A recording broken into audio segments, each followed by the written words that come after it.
तुमच्याही आजूबाजूच्या लोकांमध्ये असे काही साईन दिसत असतील तर आत्ताच अलर्ट व्हा, कारण ही फक्त जलसी नाही तर ही लोक तुमची एनर्जी ड्रेन करतायत।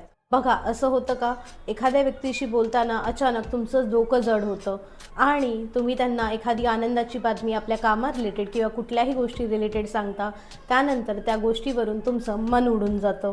हे बिलकुल नॉर्मल नाही आहे, कारण की ही लोक एनर्जी वॅम्पायर्स आहेत जी स्लोली तुमची एनर्जी ओढून घेत आहेत। त्यांना शोधणं खूप सोपं आहे।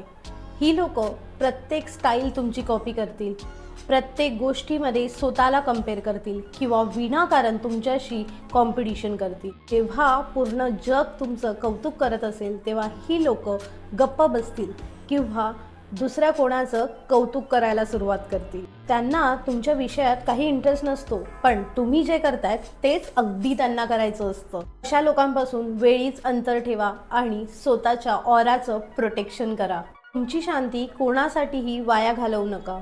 आणि जर तुम्हाला जाणून घ्यायचं असेल की अशा लोकांपासून स्वतःला कसं प्रोटेक्ट करायचं, तर कमेंटमध्ये लिहा प्रोटेक्ट। मी नेक्स्ट व्हिडिओ त्यासाठी बनवीन।